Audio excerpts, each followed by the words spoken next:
Almost 99% लोग गलत broadband खरीदते हैं। आप YouTube पे गए, कोई भी वीडियो देखी, बट इंपॉर्टेंट ये है कि आपकी लोकेशन में कौन सा ब्रॉडबैंड ऑपरेटर ज्यादा अच्छी सर्विस प्रोवाइड कर रहा है, वो आपने नहीं चेक किया। या फिर आपने एड देखा है जिसमें लिखा है 599 या 999 का प्लान, और आप जब चेकआउट करने गए तो प्राइस बढ़ के 700 या 1100 हो गई। किस चीज के एक्स्ट्रा चार्जेस लग रहे हैं? सभी ब्रांड बोलते हैं फ्री राउटर, बट 1000 रुपए के इंस्टॉलेशन, 500 रुपए का राउटर, किस बात के चार्जेस हैं? और जियो एयरटेल तो कॉलिंग भी देते हैं, बट आपको कॉलिंग मिलती क्यों नहीं है? सब बताऊंगा इस वीडियो में। मैं ऑलमोस्ट 6 साल से एक्साइटल यूज कर रहा हूँ, 5 साल से एयरटेल यूज कर रहा हूँ, और पिछले 2 साल से जियो फाइबर यूज कर रहा हूँ। पहले तो आपको समझना पड़ेगा आप किस जगह से हो। अगर आप किसी सिटी से हो तो आप फाइबर ब्रॉडबैंड ही लगवाना जो वायर के थ्रू आता है। अगर आप गांव या रिमोट एरिया से हो फिर वहां पे आप एयर फाइबर ही यूज करना, क्योंकि शायद केबल आपके एरिया में नहीं आ पाएगी। लेकिन अगर आपके पास दोनों ऑप्शन है, फाइबर एंड एयर फाइबर, तो आप फाइबर को ही कंसीडर करना, क्योंकि इसमें स्पीड आपको बिल्कुल सिमिलर मिलती है, फ्लक्चुएट नहीं होती, लेटेंसी का इशू नहीं आता है। अब सबसे पहले समझो, अगर ब्रांड आपको 100 Mbps या 200 Mbps लिख रहा है तो इसका मतलब ये नहीं है कि वो सेम स्पीड आपको मिलेगी। आपको डिवाइड बाई 8 करना पड़ेगा। जैसे 200 डिवाइड बाई 8 25 Mbps, मतलब आपको मैक्सिमम जो स्पीड मिलेगी वो 25 Mbps तक की मिलेगी। पहले मैं अपना एक्सपीरियंस बताता हूँ। मैं एक्साइटल को पिछले 6 साल से यूज कर रहा हूँ। तब उसका प्लान सस्ता था, बट आज भी 300 Mbps का प्लान मुझे 700 के अराउंड मिल जाता है। और सेम 300 Mbps का प्लान एयरटेल एंड जियो में काफी ज्यादा महंगा है, बट मेरे पास एयरटेल और जियो का भी एक्टिव प्लान है। एयरटेल में 40 Mbps एज ए बैकअप, और जियो में भी 30 Mbps जो कि 700 के अराउंड मिल जाता है। अब एयरटेल और जियो एज ए बैकअप यूज करता हूँ, इनकेस एक्साइटल में प्रॉब्लम आती है तब उनको यूज करता हूँ। तीनों ही एक्टिव प्लान है, तीनों की टेस्टिंग की है। अगर इन जनरल बताऊं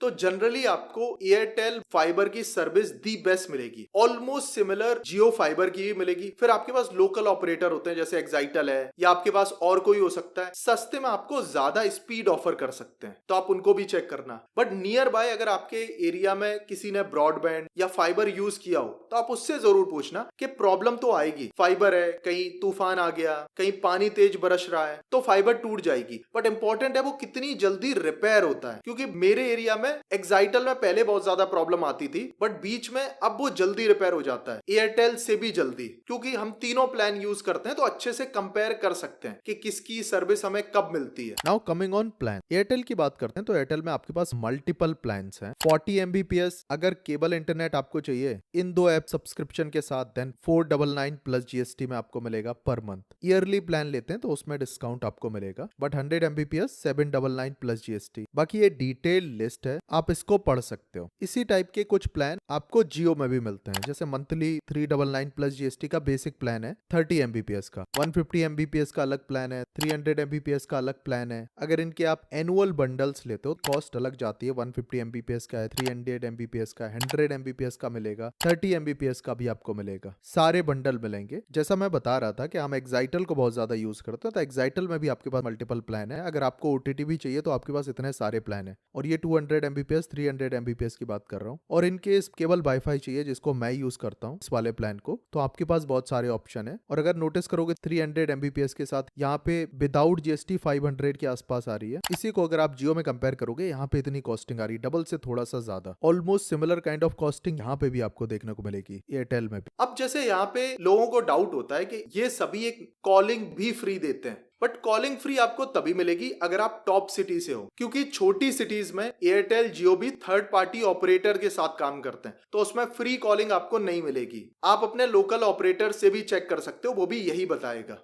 अब यहीं पे एयर फाइबर बहुत ज्यादा पॉपुलर है। देखो एयर फाइबर वैसे ही काम करते हैं जैसे आपका 5G फोन काम करता है। 5G नेटवर्क लिए और आपने उसका हॉटस्पॉट बना दिया, सेम एयर फाइबर है। इसमें नेटवर्क पे सारी चीजें चल रही हैं, तो आपको कॉन्टिन्यूअस स्पीड प्रोवाइड नहीं करता। अगर वेदर खराब है तो आपका हो सकता है इंटरनेट बेकार चले, अगर वेदर अच्छा इंटरनेट अच्छा चल सकता है, अच्छी स्पीड आपको मिल सकती है। तो अगर आपके पास दोनों ऑप्शन है कि फाइबर भी लगवा सकते हो, एयर फाइबर भी लगवा सकते हो, तो फाइबर को ही चूज करना, क्योंकि फाइबर में आपको कॉन्टिन्यूअस स्पीड मिलेगी। बट इसका प्रॉब्लम ये होगा कि ऑप्टिकल फाइबर बहुत जल्दी टूट भी जाती है, तो जब तक रिपेयर नहीं होता तब तक आपका इंटरनेट नहीं चलेगा। बट ये प्रॉब्लम आपको एयर फाइबर के साथ नहीं देखने को मिलेगी, हमेशा चलेगा। ये हो सकता है वेदर खराब है तो कम स्पीड में चलेगा, और वेदर अच्छा है तो अच्छी स्पीड में चलेगा, बट चलेगा हमेशा। लास्टली कमिंग ऑन स्पीड, तो 300 Mbps वाला एक्साइटल प्लान है जो कि अप्रोक्सीमेटली 20 to 25 Mbps की स्पीड आराम से दे देता है, कभी कभी 30 Mbps भी दे देता है। एयरटेल वाला 40 Mbps वाला प्लान है जो कि अप्रोक्सीमेटली 3 Mbps की स्पीड दे देता है, और जियो वाले में भी 2.5 Mbps की मैक्सिमम स्पीड मिल जाती है। तो स्पीड ऑलमोस्ट सेम ही मिलेगी, इवन अगर आप कंपेयर करोगे 100 Mbps एक्साइटल का प्लान और 100 Mbps एयरटेल का प्लान,